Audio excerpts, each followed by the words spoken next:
If the only way the mortgage broker communicates with my kids by phone, they're dead because my kids are not going to answer the phone. If they send email, I've seen my daughter's email. There's 4,000 unread email things. And she'll say, Dad, can you not just text it to me? Right. So if you're not using text, you're dead. Right. So it's like this stuff it's not easy. Right. It's not like, hey, okay, go out and adopt AI.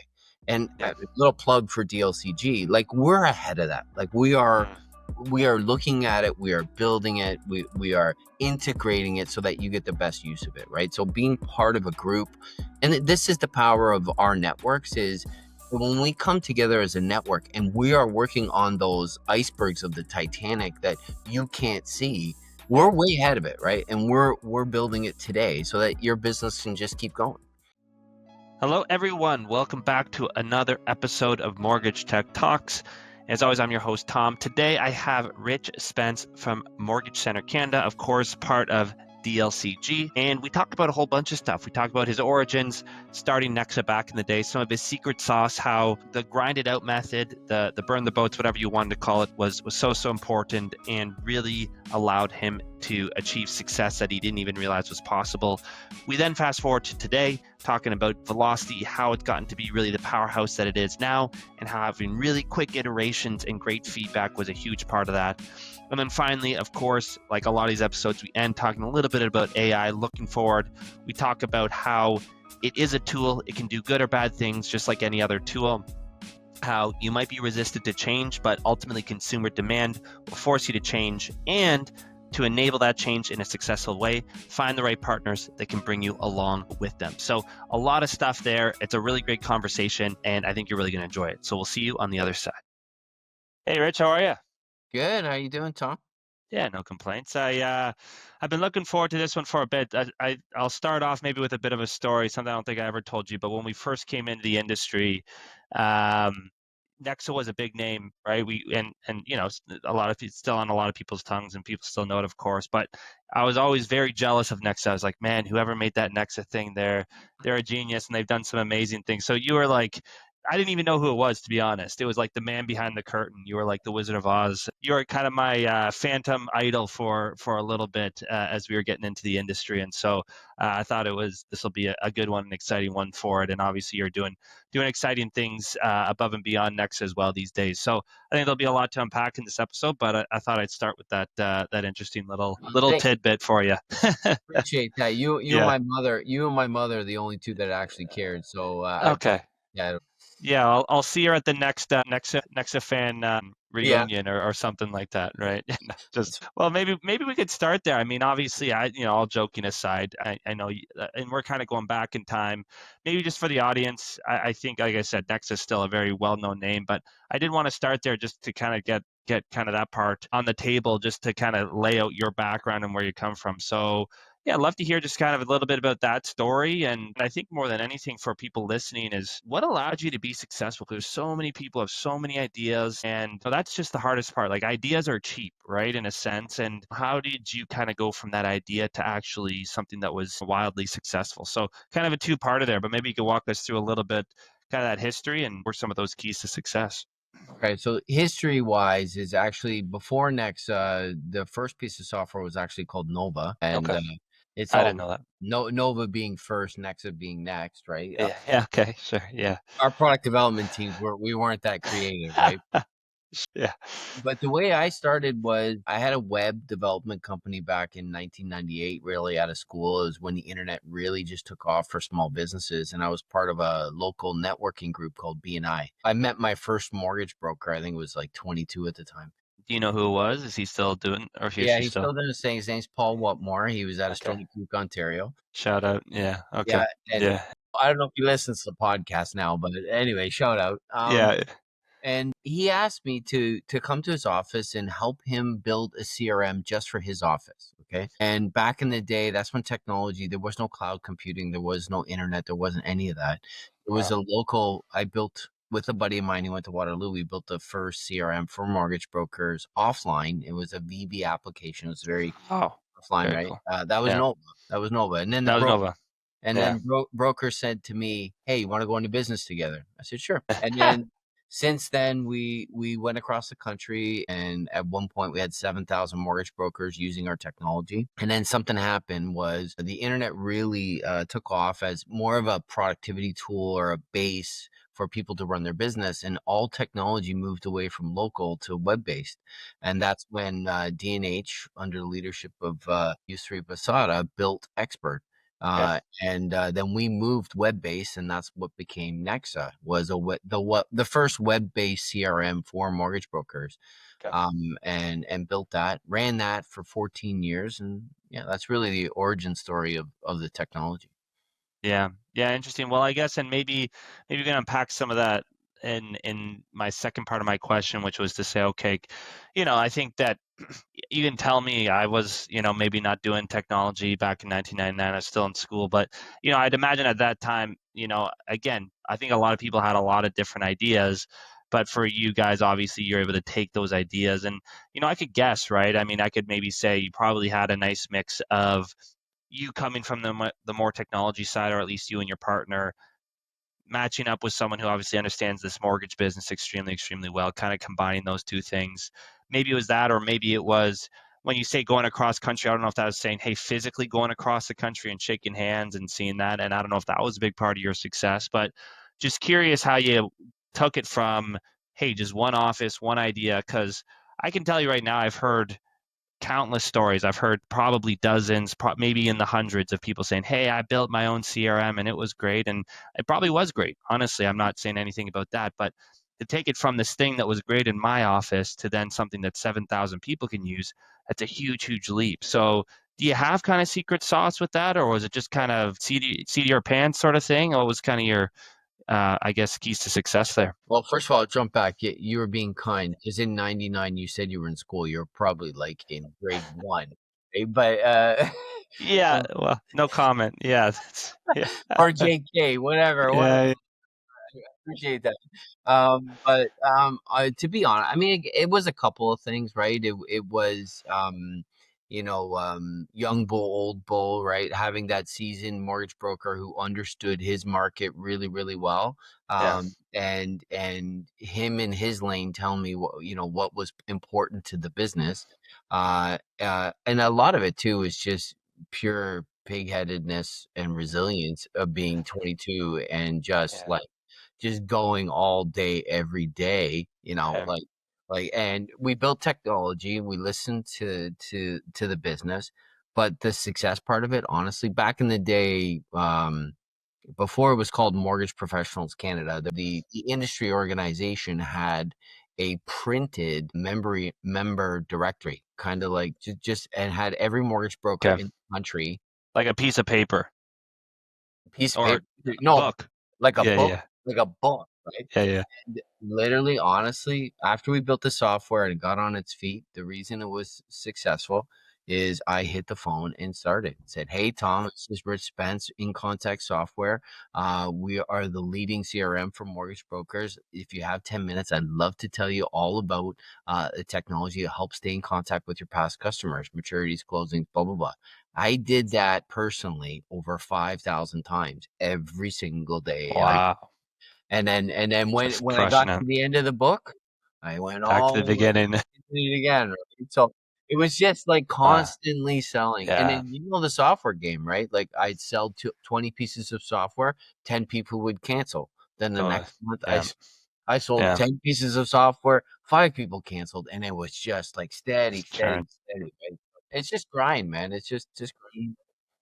Well, you say it almost like, almost haphazardly and a little bit like, oh, I was just grinding. But I think that shouldn't be minimized, right? I mean, I think that there is something to that. I remember, Ben Salami, I did, Yep. yeah. And he was maybe the extreme. I did a podcast like this and he talked about how when he said he burned the boats, basically, right? Like he was on lines of credit and had two jobs and he was just grinding. And I think there's something to be said about that. I mean, I think that obviously there's hear lots of stuff these days about work-life balance, but I think there's also something to be said about having a dream and just going for it, right? And not seeing those obstacles and just knocking them down and knocking them down. And I think in any industry, for anyone who's trying to build a company, I think there's a balance to be had between those two things. It sounds like you really kind of I think it should be commended at least. I think maybe that's what I'm trying to say here, which is just that stubbornness that, hey, I'm gonna, drag this thing over the finish line.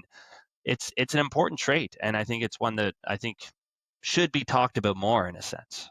I don't Yeah, know if you agree. no, I Yeah. totally agree. I mean, Yeah. like all those things sound cliche, right? Burn the boats. But Yeah. hey, when you have no safety net, right? Like Yeah. you try a little harder, right? Yeah. And like even the way DLCG was built, like if you talk about the origin stories of the way Gary and Chris built DLC, it's almost like exactly what I'm saying, right? It is Oh like yeah. one by one by one, hit the phones, go visit, grind it out, next person, and do it. Put your head down and do it for 9 years, right? And Yeah. yeah, I don't know if you ever heard the adage that overnight success takes 9 years, and it's Yeah. true. It Right. does. Like Yeah. there's something to it, and you got to grind it out, and it will happen, right? But yeah, you got to stay on it, and you need the support behind you too, right? Like I was young, I didn't have a family, and at the time that what became my future wife and family, like she was all in, she was supportive, she let me, you know what I mean? I had the 12-hour days, and I didn't come home to where you been. I came home to, hey, let's hang out. Thanks for that, right? So having Cool. that support really helps too. How do you think you like is she just amazing and she was always like that, or was it kind of like a Yeah, no, no. Honestly, like, and but I'm sharing some personal stuff here. She's oh like, yeah. Yeah. she's one of the most strongest, independent, smart women I know on the planet, right? So it was like she was okay, just doing her own thing while I did my own thing. So that really helped.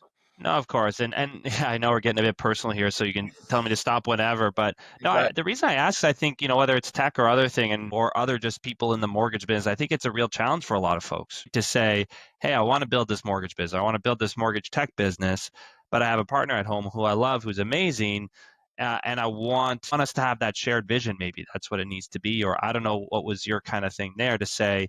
Hey, yeah, I'm going to put in the 12 hours a day. Yeah, this is something that I'm going to be stubborn about. I'm going to be doing however many calls a day, but it's for a greater purpose. Or I don't know. I mean, I don't know if you have any kind of pro tips in that sense, because I think all that's important, right? We're talking a lot about the business and the tech side, but just as important is that personal side, I think. Absolutely. Like the Yeah. public, I mean, who you marry is extremely important, right? And you listen to guys like Warren Buffett and Yeah, sure. Richard Robbins and Tony Robbins, Richard Robbins, like all of those, Robert Kiyosaki, right? Like is your spouse is really important in your business because it's how that's your mastermind for life, right? Like that is your Yeah. other person that you're connected with. So before you get married, like having those conversations about what do you want from financial, where do you want your goals to be, what do you want, how do you educate your children, are you guys on the same page, and like having all that stuff up front, right? That's Yeah. what I teach my kids is right, like, okay, have fun, in relationship, but when you're gonna get married, you gotta have those hard conversations up front, right? And if I don't know about you, but like in my world, the word entrepreneur is almost like sacred, right? Like, and I in our house, right? So if your spouse knows that, like being an entrepreneur in our my family is just like it's everything, right? And you have to be Interesting. married to somebody that believes in that Gets too, that. right? Yeah. Get that because it's a religion in my house, right? Yeah. Well, yeah, yeah. I mean, I was going to say mindset, right? But I mean, religion maybe just as much, right? Where it motivates things, it determines actions, and obviously, finding the right partner to do that is going to be. You need to be, yeah. I mean, at the end of the day, it's about, I think, too, having the right, yeah, the same goals, the same vision, and that goes back to having the same values, which again maybe is about having the same quote unquote religion, right? To say your religion determines your values, which determines your actions, and that's all got to be aligned. So very cool, and maybe we'll pin in that on the personal Sure, stuff there. But we'll have to drink some offline. yeah, we got to do it. But I Yeah, but also, Tom, like I just happen to be lucky and marry the best woman on the planet too. So like, yeah, there's a little bit of luck involved too, right? So, always some luck. Absolutely, absolutely. So another shout out, right? yeah, We're shout doing out to shout outs. Canada, Yeah, I love it. Well, maybe let's switch gears here. Let's kind of get back to more on the tech side of things. So obviously, Nexxa hugely successful. And I think that's a really great story how you told it. But now let's fast forward to today a bit. Obviously, for you being involved with MCC, DLCG, the Velocity platform that you have there. I mean, I think that because I've chatted with Jeff on this program, and he's great. And he's provided a ton of great insights. I think what you bring though is you're obviously not on the Velocity team, but still, well, you tell me, I guess, and that's probably the question that I have for you is to say, you know, what layer? Obviously, you have a unique perspective with Nexa. what's kind of that feedback cycle? Because obviously you're the one who's going to be really close to using it, and the brokers you work with are the ones who are using Velocity every day. I'm curious kind of where you see yourself in the whole value cycle with Velocity, right? And how quick is that cycle to say, okay, well, we found something interesting, or we'd like to do something cool here. What's that whole life cycle, and how much are you involved in it? And what's kind of I talked about secret sauce on the Nexxa side, but I know Velocity and I see it, and it's always coming out with new things and new exciting things. What do you feel is kind of the secret sauce on that side?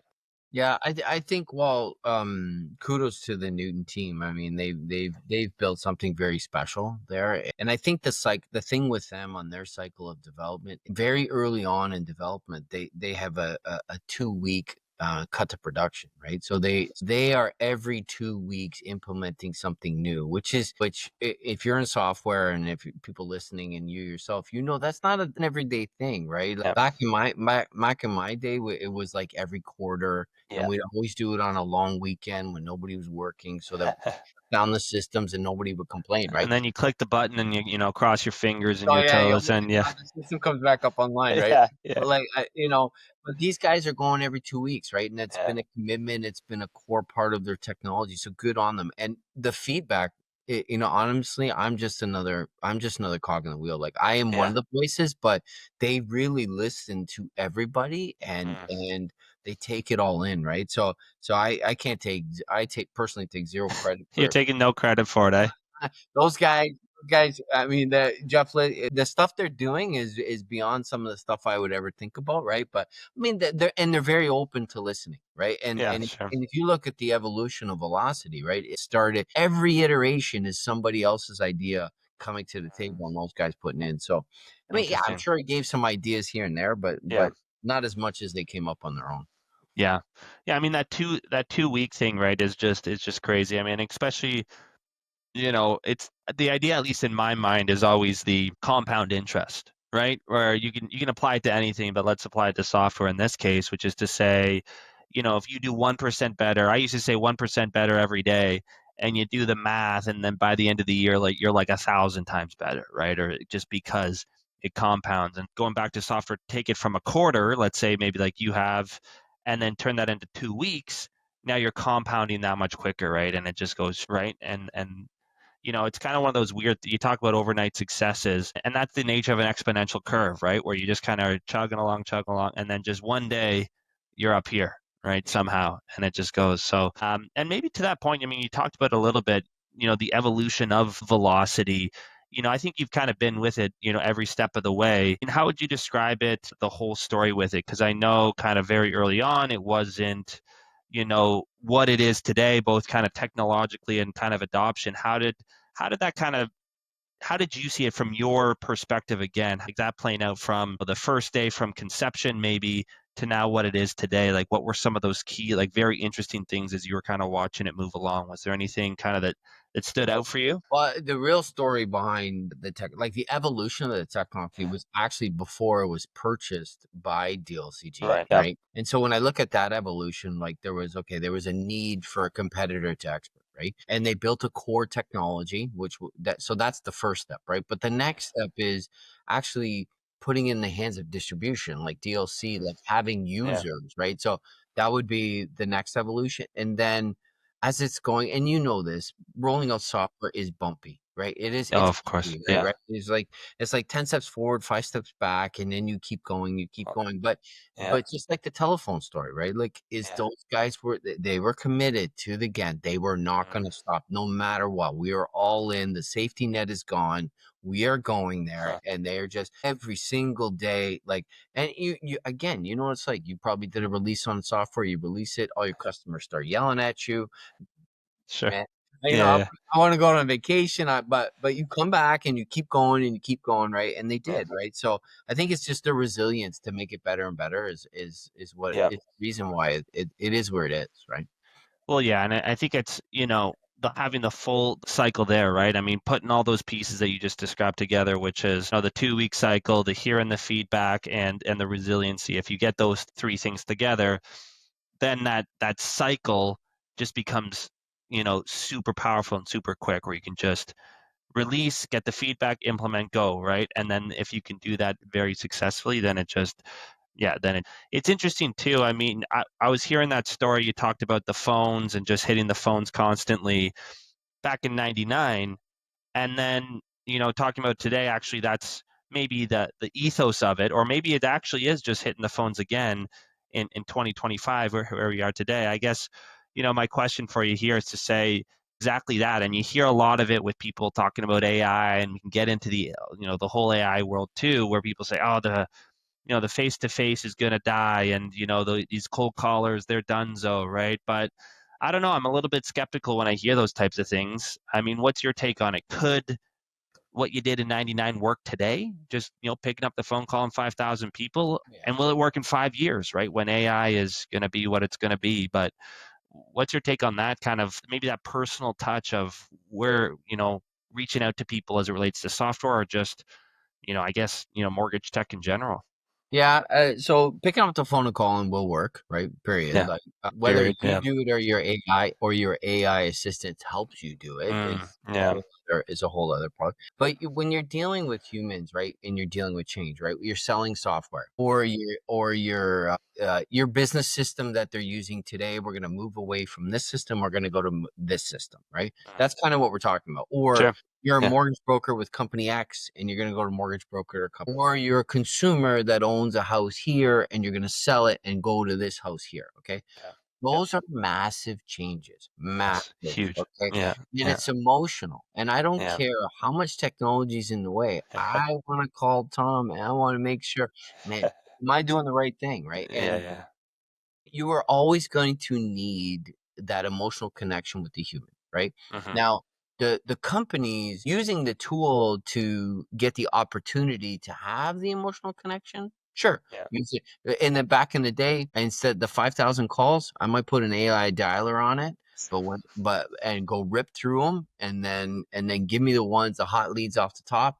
But I got to close the hot leads directly, Yeah. right? There's got to be an emotional connection there, right? So, AI to me and those tools and all of this, it sounds weird. I say it to people all the time. It's a shovel, right? Like before the shovel was invented, people were digging holes and they were doing Yeah. it Yeah. with their hands, right?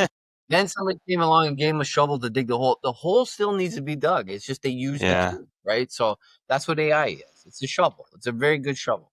Yeah, yeah, it's basically leverage, right? In a sense. I mean, yeah, I mean, in a sense, that's what a shovel is too. And that's exactly right. And the point is, whether you're using the shovel or your hands, once you get to the treasure, once you get to that emotional conversation where the real value is, and it doesn't matter, yeah, if it's you're talking to a consumer about their mortgage, you're talking to someone about technology like we are right now, you still need to handle that with care, right? And that's really, but if you do it right, that's where the value is. And yeah, I guess the question is, does that ever go away? Probably not, right? I mean, there's been endless, I guess, technological revolutions where people say, hey, this is going to go away and this is going to go away. At the end of the day, humans still want to connect to humans, right? I think that's the most timeless, I guess, piece of value that you can ever give, right? And over time, maybe with AI and robotics, more and more stuff will get automated. But even this, what we're doing right here, right, is something that you'll never be able to replace.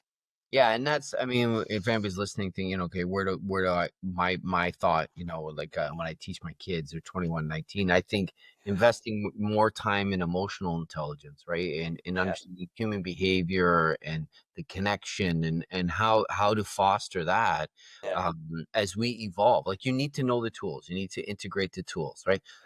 Thank God in the mortgage space, Velocity is going to do a lot of it, right? yeah, Around that, right? But they're still getting stronger in emotional intelligence. It's probably where people should focus their attention on. yeah. My Yeah, it's an interesting debate. I mean, you're a little bit further ahead. I got a 1-year-old, not a 19-year-old. Yeah, But me and my wife always talk about it. We say, okay, do we give her the phone? I mean, she's one, she doesn't know what she's doing with it. But yeah, and she's 5, 6, 7, whatever. When they can actually start using it, do we give the phone? And on one hand, you say, okay, well, we want her to have the phone because we want her to be able to use we want her to know how to use a shovel, right? To yeah, use your analogy, right? We yeah, do want her to use the shovel, but we don't want her to forget the other part, right? That, hey, once she actually gets the treasure, if I'm saying that's the yeah. the emotional connection. So where do you find that balance? And the bet I'm making more is to say, I think what's going to differentiate, well, my 1-year-old, but probably us too in the future is going to be more that emotional side of things. That's going to be still there, whereas the using the tools get more and more commoditized, I think, right? So we're kind of saying maybe not so much the phone. I don't know though. I mean, you can give me your take on phones, and I'm sure that's a debate in your household, or you can use a different tool that you'd like. But the point I'm making is it's kind of this tough balance to say, yeah, I want my kids to use, and maybe me too, the fancy new tools because I want them to know how to use the shovel, but are we leaving something else behind? I don't know.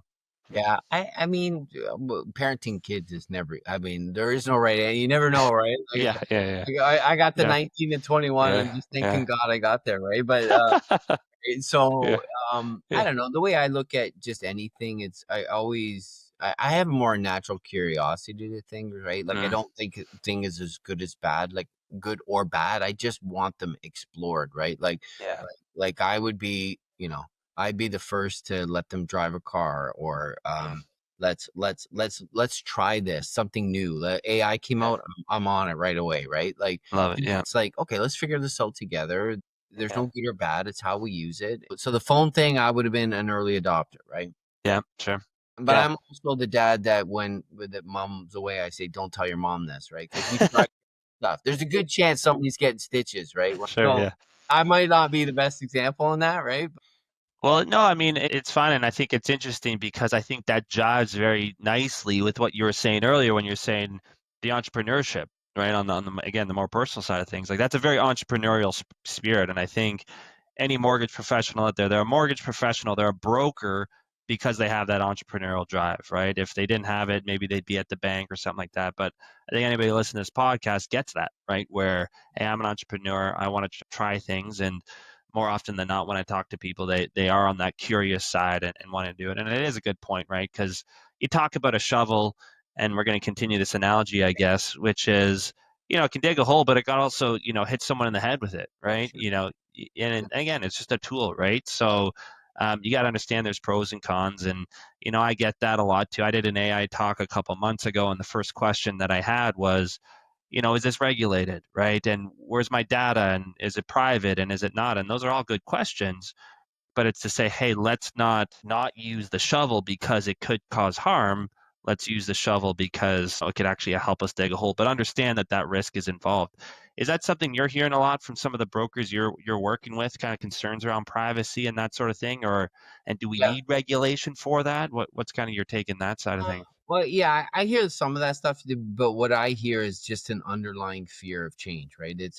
Yeah, It's like one of the other things that we on the pre-work of this, I kind of talked about when the internet was kind of invented, and there's yeah, a shift in business that, but that took 20 years, right? So for yeah, example, and I have a great story. Like back in the late 90s, I had the web development firm. I had my accountant at the time, and I said, "Hey, why don't you get a website?" And at the time, people can send their documents to you online with a form. And he thought I was insane, insane, insane.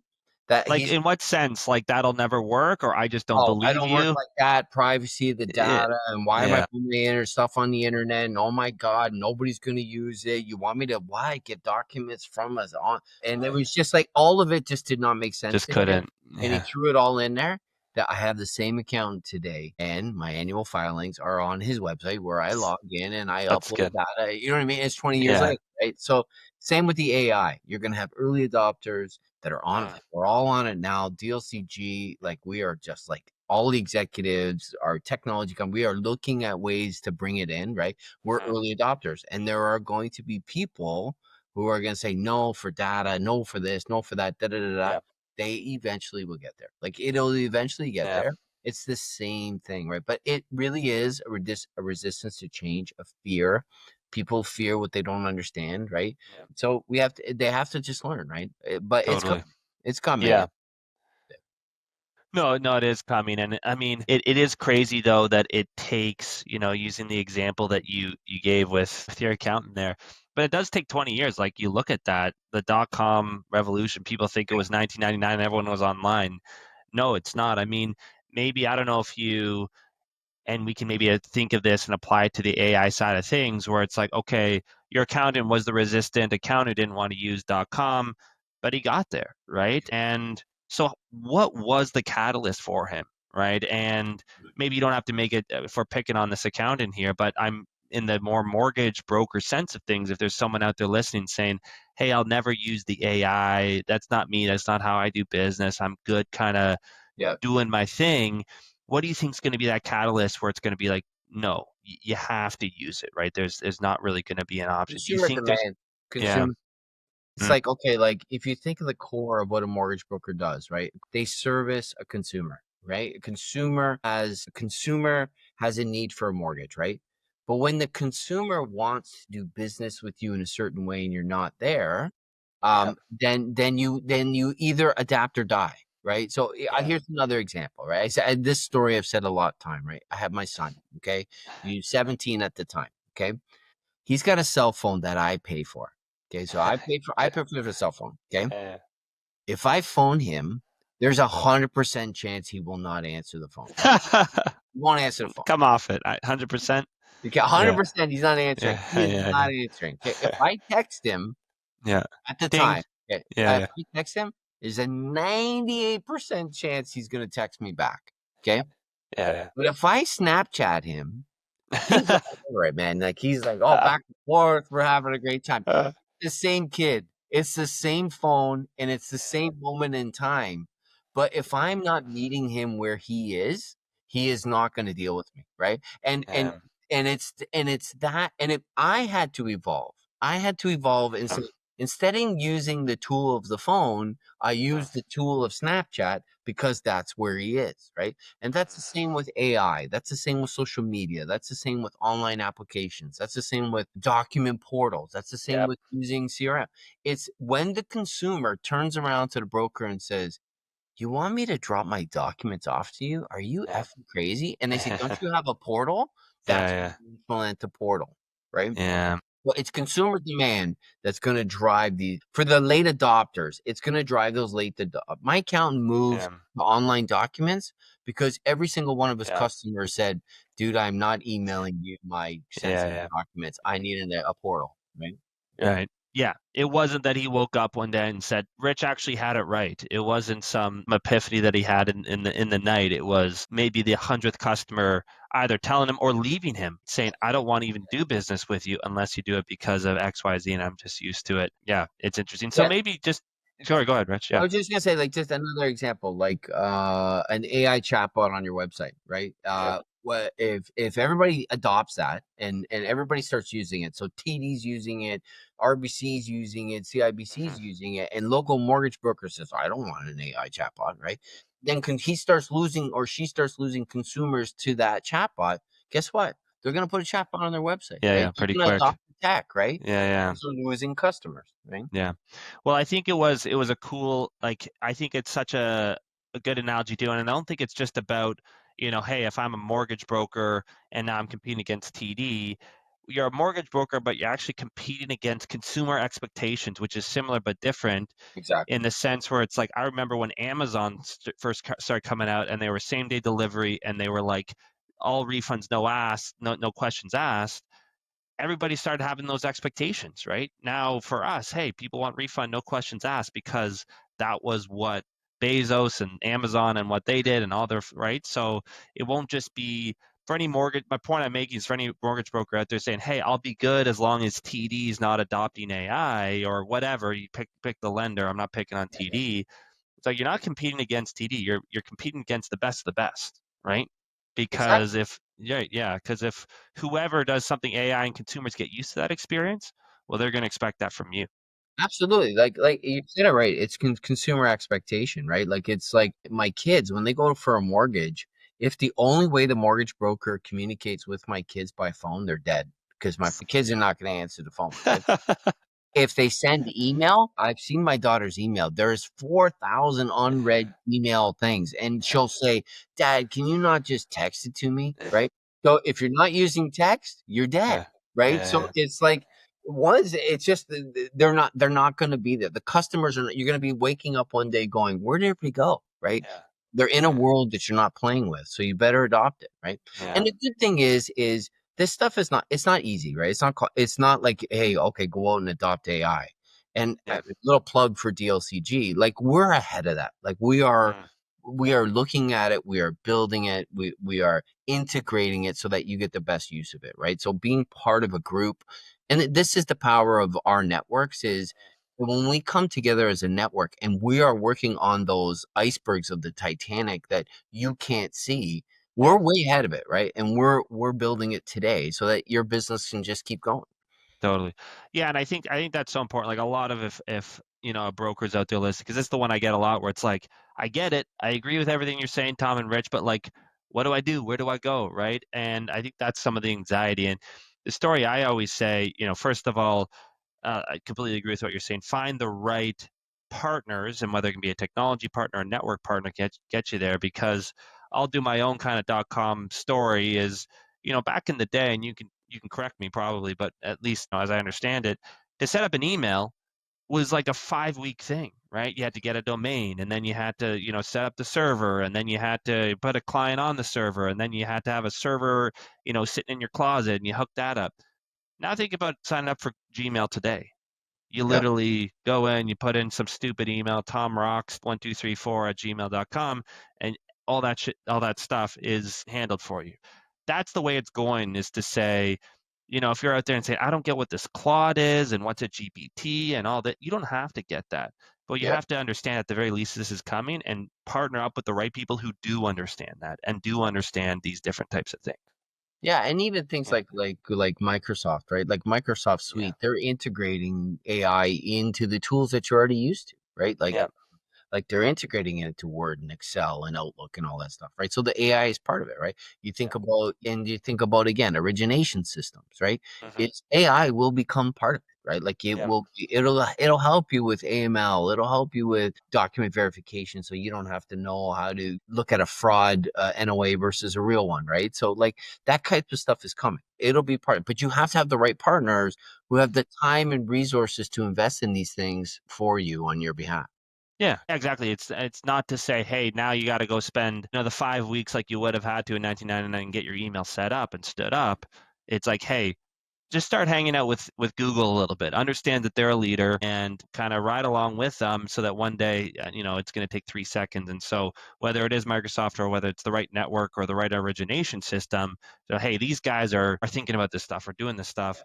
Let me just be in their orbit, so to speak, so that hey, when as they're moving along in this direction, that gravitational pull, I'm gonna be right along with it. So completely agree. Well, listen, Rich. Honestly, this has been fun. It's flown by. Honestly, this is a quick con. We should go for another couple hours, and I think you mentioned that you're going to buy me a couple drinks earlier Yeah, anyway. yeah. So no, I'll do no, that. I owe you some drinks for agreeing to do this. But maybe before we wrap up, just wanted to again thank you, and I guess anyone listening who's either just wants to maybe pick your brain a bit. I don't know if you're open to that, or just some of the things you're talking about with the network and velocity and DLCG, pique some interest there. What would be the best way to maybe get in touch? Anyway, you can my Yeah, email address. Snapchat.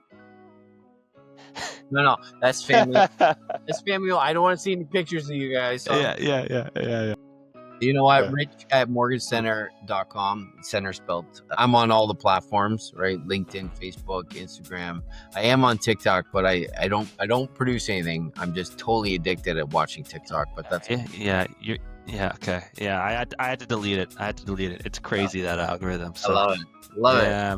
Yeah. Anyways, yeah, no, I mean, anyone listening, Rich has always been great for me. Always open to have a conversation. Always very honest, and I've really appreciated all the advice he's given me over the years. So thanks again, Rich, for this. And yeah, for anyone watching and listening, don't hesitate to reach out. But I hope you enjoyed the episode, and we'll see you next week.